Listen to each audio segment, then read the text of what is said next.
ଜୟ ମା ତାରିଣୀ। ଆସନ୍ତୁ ଘଟଗାଁ ତାରିଣୀ ମାଙ୍କର ଚୈତି ପର୍ବ ଯେଉଁ 4 ଦିନ ଧରି ହେଇଥାଏ, ସେଇ ଚୈତି ପର୍ବରେ ମାଙ୍କୁ ଦର୍ଶନ ପାଇଁ ଆମେ ଯାଇଥିଲୁ। ଏହି ଉପଲକ୍ଷେ ମାଙ୍କର ପୀଠ ସମ୍ପୂର୍ଣ୍ଣ ରୂପରେ ଆଲୋକମାଳାରେ ସଜ୍ଜିତ ହୋଇଥିଲା। ଏଇ ଦେଖନ୍ତୁ ଆମେ ପହଞ୍ଚି ଯାଇଛେ, କେମିତି ଚାରିଆଡ଼େ ଆଲୋକମାଳାରେ ସଜା ଯାଇଛି। ରାତିରେ ଦୃଶ୍ୟଟା ବହୁତ ଭଲ ଦେଖନ୍ତା। ବିଭିନ୍ନ ପ୍ରକାର ଡିଜାଇନର ଆଲୋକ ସବୁ ଲଗା ହେଇଛି। ଆମେ ତ ଦିନରେ ଯାଇଥିଲୁ, ତଥାପି ଦେଖନ୍ତୁ ଜାଣିପାରୁଥିବେ କି ପ୍ରକାର ସଜାସଜି ହେଇଛି। ଆଉ ଏହି ଚୈତ ପର୍ବରେ ମାଙ୍କ ପାଖରେ ବହୁତ ଭିଡ଼ ହେଇଥାଏ। ଆଉ ଲୋକମାନେ ବହୁତ ଦୂର ଦୂରାନ୍ତରୁ ଆସିକି ପୂଜା କରିଥାନ୍ତି। ଆମେ ବି ଯାଇଥିଲୁ ଏବଂ ଏଇ ବର୍ଷ ଏଇଟା ହେଉଛି ମାଙ୍କର ମାନେ କ'ଣ କହିବି, ଏଇ ପଟ ଦେଇକି ହିଁ ସମସ୍ତେ ପ୍ରବେଶ କରୁଥିଲେ ଏବଂ ଏଇ ପଟ ଦେଇକି ବାହାରେ। ଏଇଟା ପ୍ରବେଶ ଆଉ ପ୍ରସ୍ଥାନ ପଥ। ଆଉ ଧାଡ଼ି ସବୁ ବନ୍ଧା ହେଇଥିଲା। ଆମେ ଏବେ ମାଙ୍କର ଦର୍ଶନ ପାଇଁ ଧାଡ଼ିରେ ଛିଡ଼ା ହେଇଛୁ। ଦେଖନ୍ତୁ ପାଣିଗ୍ରାହୀ ବାବୁ ବି ଛିଡ଼ା ହେଇଛନ୍ତି, ଆଉ ମୁଁ ବି ଠିଆ ହେଇଛି। ଆମର ସମସ୍ତ ଟିମ୍ ଭୋଗ ଧରିକି ଛିଡ଼ା ହେଇଛୁ। ଭୋଗ ଦର୍ଶନ ପାଇଁ ଗୋଟେ ଅଲଗା ଧାଡ଼ି ଏବଂ ଖାଲି ଦର୍ଶନ ପାଇଁ ଯେଉଁମାନେ ଚାହାନ୍ତି ସେମାନେ ଗୋଟେ ଅଲଗା ଧାଡ଼ିରେ ଯିବେ। ଖାଲି ଦର୍ଶନ ପାଇଁ ବିଶେଷ ଅସୁବିଧା ନାହିଁ, ଆପଣ ଯାଇକି ସୁନ୍ଦର ଦର୍ଶନ କରି ଆସିପାରିବେ।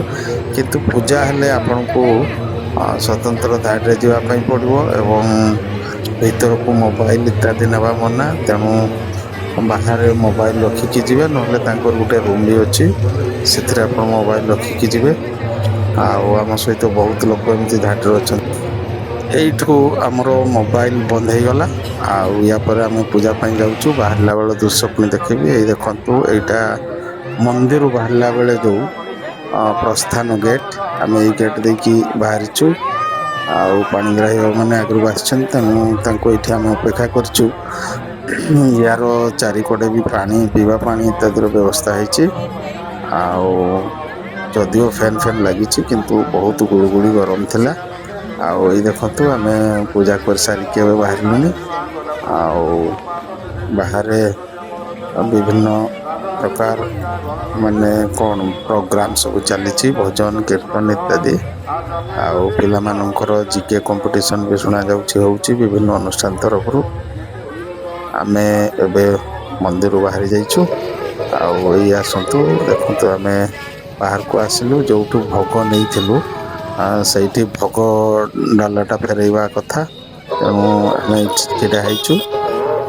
ଦେଖନ୍ତୁ ଏଇଠି ଆମର ଭୋଗ ଡାଲା ଫେରା ହେଉଛି ଏବଂ ସେମାନେ ଆମକୁ ପଲିଥିନରେ ଯଦିଓ ମନା ପ୍ୟାକ୍ କରିକି ଦେଉଛନ୍ତି। ଏବେ ଆମେ ପ୍ରସ୍ଥାନ କରୁଛୁ। ଏଇଠି ଭୋଗ ଆମେ ଡଲା ସବୁ ଫେରାଇଲୁ, ସେ ପଲିଥିନରେ ପ୍ୟାକ୍ କରିକି ଦେଉଛନ୍ତି। ଆଉ ଆମେ ଏଇଠି ବି ଜୋତା ଚପଲ ରଖିକି ଯାଇଥିଲୁ, କାରଣ ଭିଡ଼ ବହୁତ। ଏବେ ଆମେ ମନ୍ଦିରରୁ ପ୍ରସ୍ଥାନ କରିବୁ। ଆଉ ଏଇ ରାସ୍ତା ଦେଇକି ଆପଣ ଆସିବେ। ଏଇଟା ହରିଚନ୍ଦନପୁର ଯିବାକୁ ମେନ୍ ରାସ୍ତାଟା। ଏଇଥିରେ ଗଲେ ବି ଆପଣ ଗୁଣ୍ଡିଚା ଘାଗି 12 କିଲୋମିଟର ପରେ ଜଳପ୍ରପାତ ପାଇପାରିବେ।